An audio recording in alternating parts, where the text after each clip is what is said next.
pedidos de recuperação judicial disparam no Brasil. Este é o tema do Via Justiça de hoje. Nossos convidados, o juiz Daniel Carnio Costa, da primeira vara de falências e recuperações judiciais de São Paulo, atualmente juiz auxiliar na presidência do STJ, o Superior Tribunal de Justiça.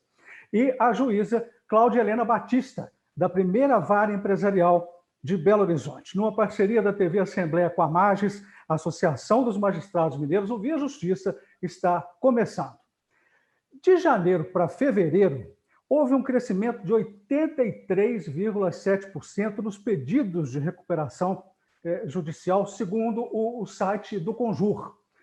Doutor Daniel, o que esse crescimento sinaliza? Tudo bem, Carlos, tudo bem, minha colega Cláudia. Antes de mais nada, eu gostaria de dizer que é um prazer poder participar desse seu programa, Carlos. Veja, esse dado, ele sinaliza uma preocupação que nós devemos ter. A pandemia, com todas as medidas restritivas que ela acaba impondo, prejudica o funcionamento da economia. As empresas passam a ter dificuldade de funcionar. No ano passado, o Ministério da Economia atuou fortemente para amortecer esses efeitos da pandemia, ampliando o acesso ao crédito das empresas e oferecendo também aquele auxílio emergencial para as pessoas. Isso fez com que a economia se aquecesse de alguma forma e amorteceu a nossa queda. Mas qual que é a preocupação agora para esse ano?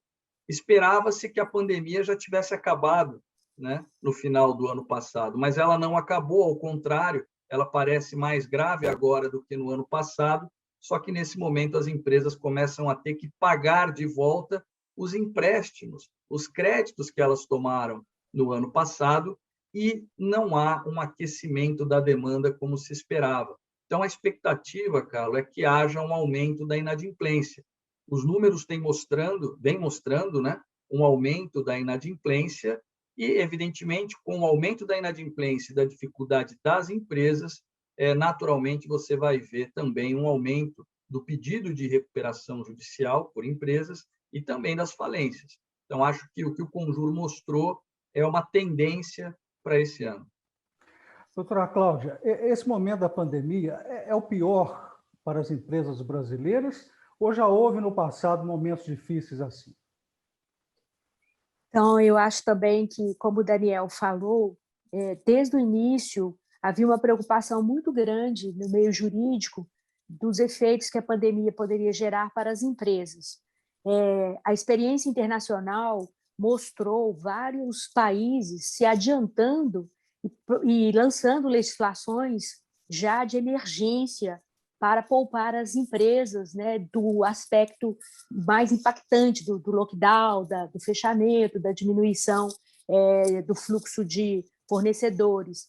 O Brasil demorou a ter essa postura. Eu até gostaria de fazer aqui um reconhecimento do trabalho do Dr. Daniel. É um prazer enorme estar aqui com ele, porque desde o início ele chamou a atenção, ele já estava atento a isso e procurou sensibilizar os nossos legisladores do executivo da necessidade de fazermos uma legislação que desse um respaldo para essas empresas.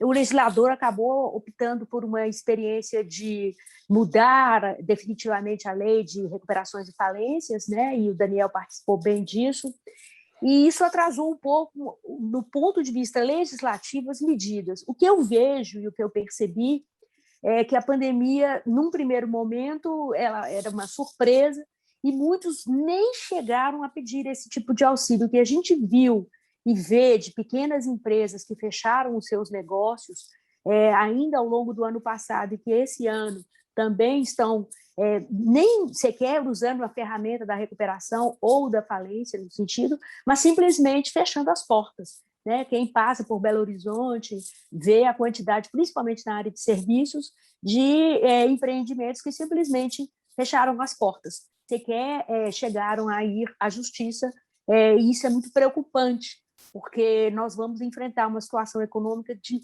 muita agrura, né? Mesmo porque a gente não tem uma previsão de quando a pandemia vai efetivamente ser um problema menor, né? Embora a gente tenha a perspectiva da vacinação aí num horizonte nos dando a esperança que precisamos. Segundo o Conjur, em 2016, 1.865 empresas pediram recuperação em meio à recessão ocasionada pela crise política e econômica naquela época. Eu pergunto para o senhor, doutor Daniel, é possível se chegar a esse mesmo patamar em 2021 com a duração prolongada da pandemia? Eu acho que, infelizmente, é possível sim, Carlos.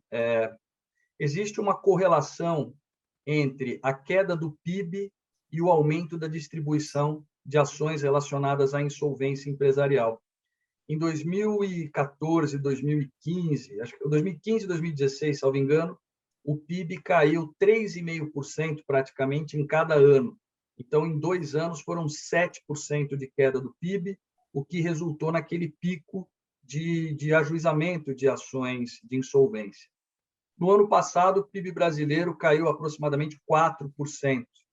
Então, dependendo do desempenho econômico do Brasil, nesse ano de 2021, nós podemos ter uma diminuição da economia brasileira equivalente a daquele período, e aí é razoável supor que podemos bater ou igualar aquele recorde negativo, de ajuizamento de ações de insolvência.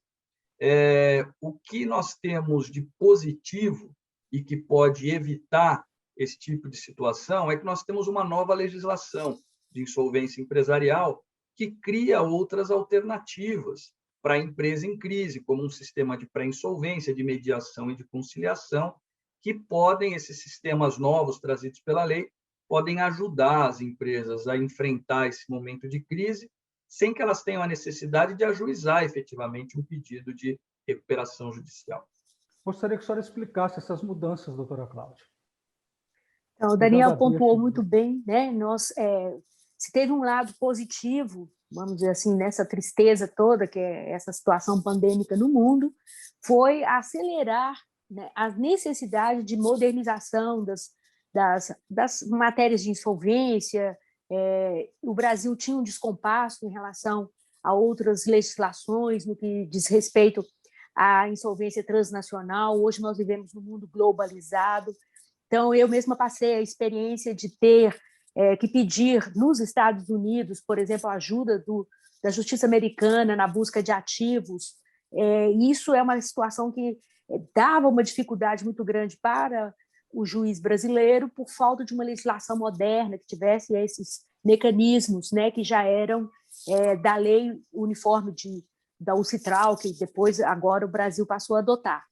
E o que eu entendo de mais importante nessa mudança, e o Daniel chegou a tangenciar, é que hoje não é necessário sequer ir com o pedido de recuperação ou de mediação para que haja uma composição entre aquele empresário em dificuldades econômicas, mas que seja um empresário realmente preocupado com o seu negócio, preocupado com a transparência, preocupado com a comunicação. Esse empresário, ele tem hoje a possibilidade de fazer isso até extrajudicial, entrando com um pedido, por exemplo, numa Câmara, chamando os seus fornecedores, os seus clientes, pactuando com eles uma nova modalidade de pagamentos, de forma de trabalho, para que a empresa possa continuar, possa honrar os seus compromissos. E isso é uma novidade muito grande, porque no Brasil, infelizmente, a ideia que se tem de um empresário que procura a justiça ou que entra com pedido de recuperação é que ele é um empresário incapaz, que ele não foi capaz de manter o seu negócio. Há uma desconfiança muito grande do mercado, é difícil para ele conseguir empréstimos, conseguir negociações, porque era uma visão muito da cultura brasileira de que o fracasso dos negócios era uma coisa definitiva e não uma coisa que pode acontecer com qualquer empreendimento. Eu acho que isso foi bem claro na pandemia. Então, muita gente que viu isso, que não é nem sempre, vamos dizer assim, o empreendimento, a sorte ou o bom negócio que o empresário tem. São fatores que ocorrem em qualquer ramo de negócio. E por isso que essas mudanças são muito bem-vindas e elas abrem novas possibilidades que sejam mais, que atendam mais a essa necessidade do empresário soerguer-se no seu negócio, manter os empregos, manter sua produção. Pelo que a doutora Cláudia falou, doutor Daniel, me lembrei aqui, essa cultura, né, do empresário que pede a recuperação judicial, tem até uma frase que é muito comum, dita pelos cidadãos aí, quem não tem competência não se estabeleça. O senhor se lembra dessa frase? Então, essa mudança, ela vê o empresário com uma nova visão, não é isso, como disse a doutora Cláudia. Mas o senhor diria que 2021 está sendo pior para as empresas do que foi 2020? Carlos, dar errado faz parte da atividade empresarial, né? E nós não podemos condenar definitivamente o empresário que não teve sucesso na sua primeira tentativa a nunca mais tentar, porque senão nós não teremos mais empresários no médio prazo.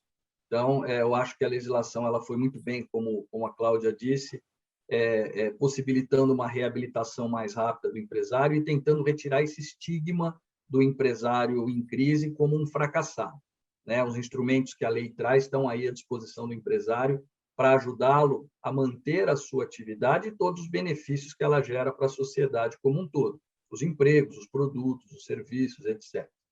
Agora, 2021 certamente vai ser um ano difícil, mas eu sempre vejo com muita esperança. Existem alguns fatores que deixam aí um horizonte mais claro para nós, menos cinza, menos nebuloso para nós, né? Então, a gente tem visto aí, os números da economia têm mostrado que está havendo uma recuperação econômica, que está havendo um crescimento da economia, mesmo nesse cenário tão adverso de pandemia.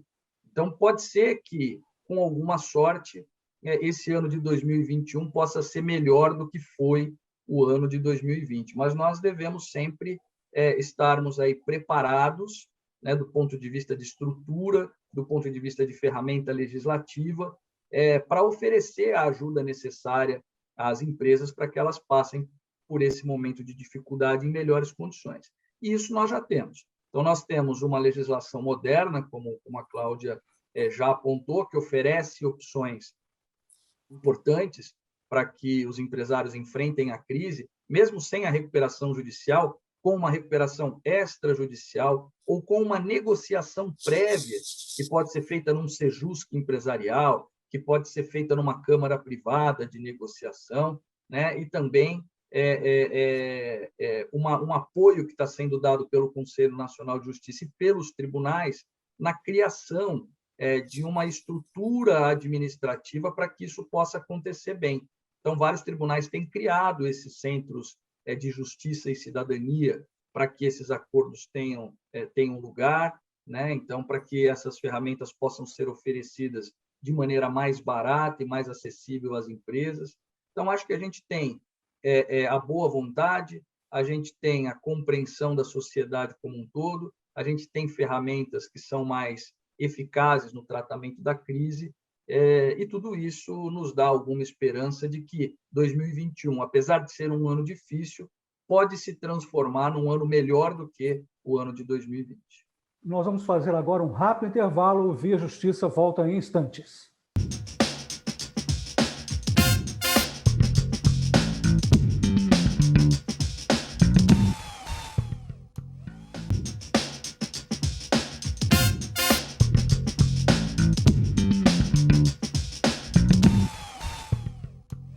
Estamos de volta com Via Justiça. Nosso tema de hoje, o crescimento dos pedidos de recuperação judicial no Brasil. Participam do programa o juiz Daniel Carnio Costa, da primeira vara de falências e recuperações judiciais de São Paulo, atualmente juiz auxiliar na presidência do STJ, o Superior Tribunal de Justiça.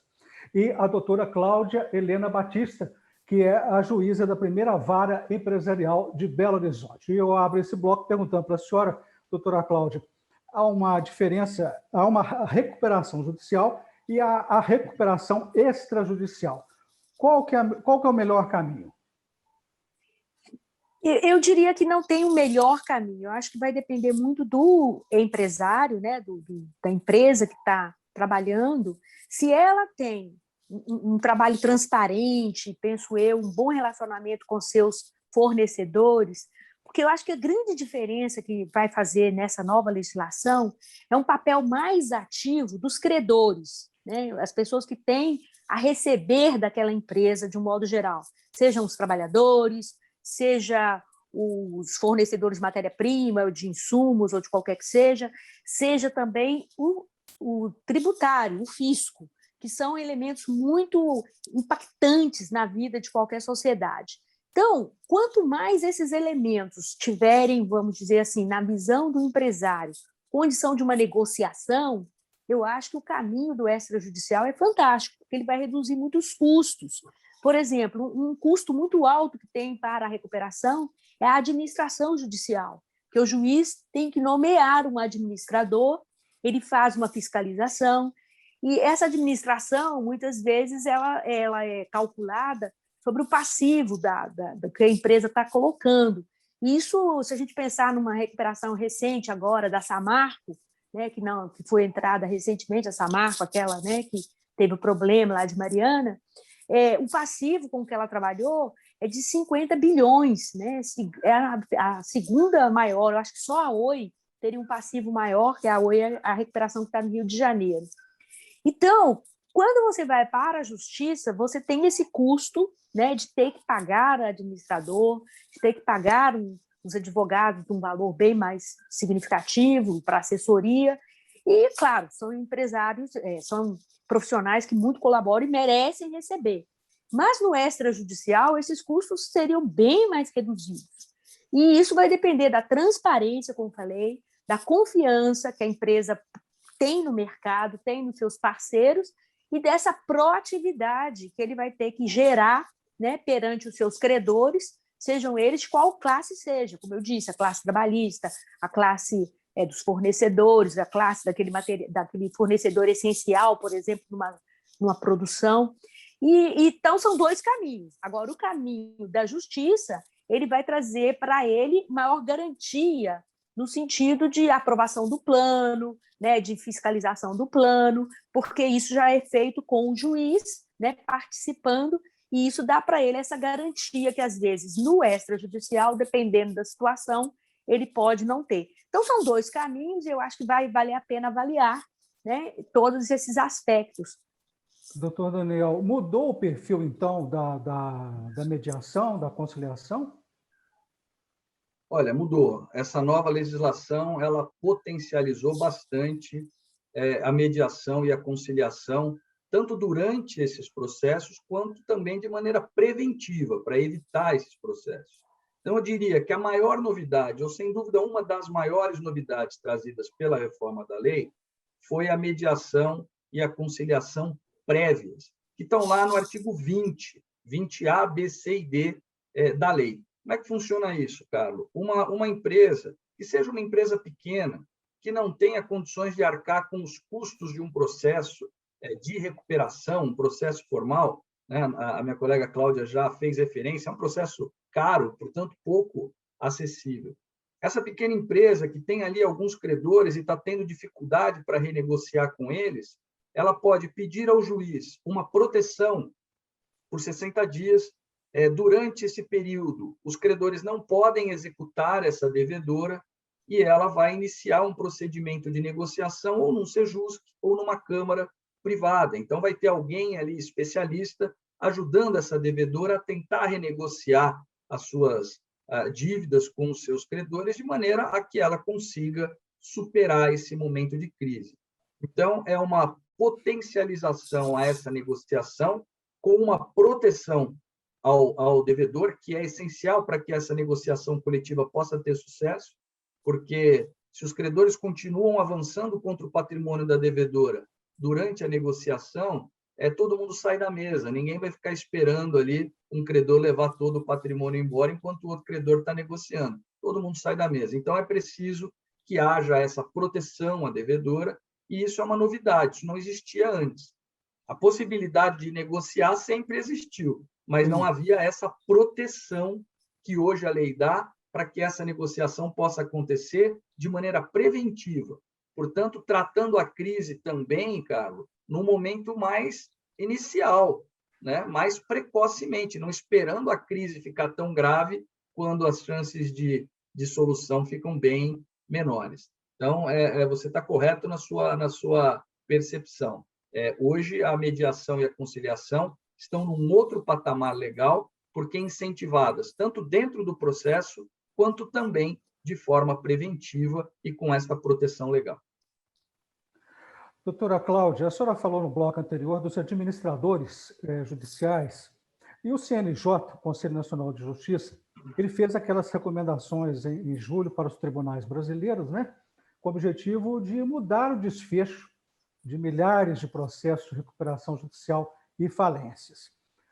O que mudou na atuação dos administradores judiciais? Esse também é um importante avanço da lei, porque também é uma cultura que temos de falências e recuperações infinitas, sem término. A minha vara mesmo, eu tenho falências que são de empresas que eu era criança, Massas Orion, Banco do Progresso, Casa do Rádio, são empresas antigas, eu era criança quando essas empresas estavam funcionando, e hoje, né, com 23 anos de magistrado, estou eu lá com esses processos que não terminam nunca. Até hoje? Então, a lei, até hoje. Então, são processos que você fica muito desafiado e triste, porque são vidas esperando a solução daquele processo. Vida dos empresários, dos empregados, dos clientes. E isso gera uma percepção de que a justiça não anda, não funciona, muito morosa, que não vale a pena. E a lei, ela teve muito cuidado com isso. Ela imprimiu uma celeridade muito grande.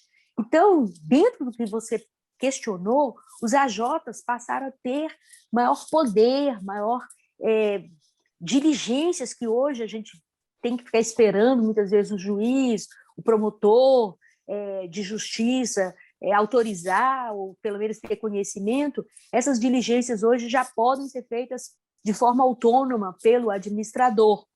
E isso vai levar os administradores também a ter uma qualificação melhor, um melhor aprendizado. Havia também um certo amadorismo na escolha dos AJs. E isso fazia com que, às vezes, pessoas não muito afetas àquele tipo de trabalho, não tendo experiência, muitas vezes, nem vou dizer má fé, mas não temos também problema de má fé, mas eu acho que são bem menos do que a falta de experiência, a falta de diligência em algumas coisas. Então, por exemplo, só para dar um exemplo bem claro, né, já que a gente fala, hoje, no processo da lei nova, os ativos devem ser arrecadados e vendidos num prazo muito curto, assim, de qualquer forma. Uma coisa que foi mudada na lei, eu acho que muito bom, é que agora, se você arrecadou os bens, você tem que vendê-los, seja que preço for, até mesmo para que isso termine o processo, porque muitas vezes, quando você vai arrecadar bens da falência, vai encontrar lá cadeira, mesa, coisa que não tem valor. E isso era um problema, você ficava ali com uma dificuldade muito grande. Ou então, um parque industrial, quando você via aquele parque industrial, o valor de avaliação dele era 1 milhão. Só que quando você ia fazer os leilões, não aparecia dinheiro algum, ou 100 mil, 200 mil, aí você não podia vender, isso criava um impasse muito grande. A lei hoje não tem mais essas limitações. Se o mercado quer pagar por aquilo 300 mil, vai ser 300 mil. O importante é fazer o processo andar, liquidar aquele patrimônio, pagar o que deve pagar e encerrar a falência no prazo mais rápido possível. Não se voltou ao que era o decreto, que era um prazo de 2 anos, o decreto-lei, né, que vigorou por muitos anos, mas há uma previsão de que a falência tem que terminar num prazo razoável. A gente está caminhando para o final do programa e gostaria das considerações finais do senhor, doutor Daniel, colocando alguma coisa importante que eu não tenha perguntado, que seria oportuno ser colocado nessa entrevista.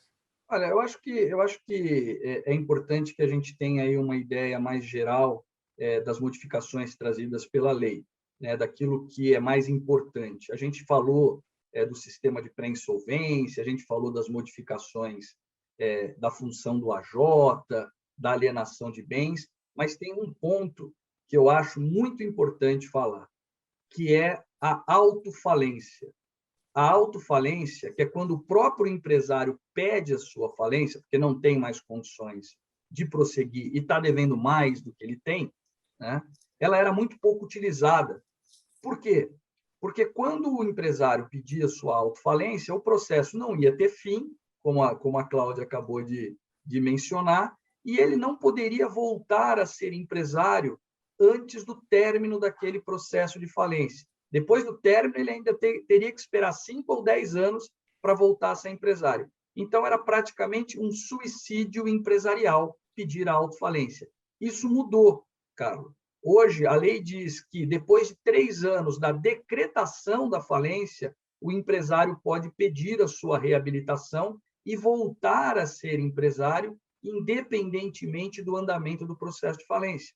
Então, a gente espera que, em 3 anos, o processo de falência já tenha terminado também. Mas, se ele não terminou em 3 anos, esse empresário não fica preso a esse processo por tempo indeterminado. Isso vai fazer com que a autofalência entre no cardápio da empresa em crise. Muitas vezes, o empresário pede recuperação de uma atividade inviável, porque o que ele quer é evitar a qualquer custo uma falência. A falência, de repente, pode ser uma boa opção daqui para frente. Ele se libera daquelas responsabilidades e volta para a atividade empresarial. Doutora Cláudia, a senhora agora, mas aí eu aproveito e pergunto, né, para qual caminho, vamos dizer assim, a economia brasileira está caminhando, isso considerando as recuperações judiciais, falências, a situação? Eu acredito, e o Daniel tem pontuado, e a gente está mudando muito. Hoje você trabalha com uma rede de comunicação, com uma rede de informação. Eu fico muito feliz, porque você hoje tem condição de não estar isolado no seu problema, na sua experiência. E o direito, ele hoje tem mais portas de entradas, com a participação de psicologia, de contabilidade, empresas que hoje trabalham dessa forma, com múltiplos profissionais, né, o que a gente chama de interdisciplinariedade, e isso vem colaborando demais para a gente conseguir soluções para as empresas que são viáveis. E, como disse o Daniel, empresas que não são viáveis ou que o negócio não tem condição de prosperar. E eu acho que a pandemia acelerou tudo isso. Nós vamos ter que redefinir, né, com parâmetros muito maiores do que se fazia antes. Eu lembro que meu pai era contador, e quando a pessoa queria empreender, chegava lá e falava assim: seu João, estou querendo abrir uma padaria, o que o senhor acha? Meu pai falou assim: não é eu que tenho que achar, né? Eu sou o contador, é o senhor que tem que olhar. Mas naquela época era muito assim, a clientela, o ponto, e tá bom. Hoje não, hoje você tem que apresentar outros diferenciais, né? Nós temos que encontrar uma empresa que esteja antenada com a questão do meio ambiente, com a questão tributária, com a questão do impacto que ela vai trazer de benefícios assim para a sociedade de um modo geral. Isso vai exigir de nós, e eu penso de todos que querem empreender, uma nova cultura, uma nova forma de participação.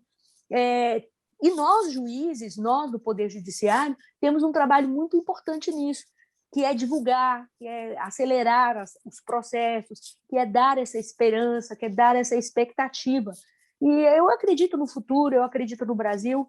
Eu acho que pessoas assim como o doutor Daniel, viu, doutor Daniel, fazem toda a diferença. Fico muito feliz pelo trabalho que está sendo desenvolvido nessa área de insolvência no Brasil, de poder participar de alguma forma. Muito obrigada mesmo. Muito obrigado à senhora, muito obrigado ao senhor pelas participações. O Via Justiça de hoje termina aqui. Nós conversamos com o juiz Daniel Carnio Costa, que atualmente é juiz auxiliar na presidência do Superior Tribunal de Justiça, e com a juíza Cláudia Helena Batista, da Primeira Vara Empresarial de Belo Horizonte. O Via Justiça é uma parceria da TV Assembleia com a Magis, a Associação dos Magistrados Mineiros. Muito obrigado por sua audiência. Até o nosso próximo encontro.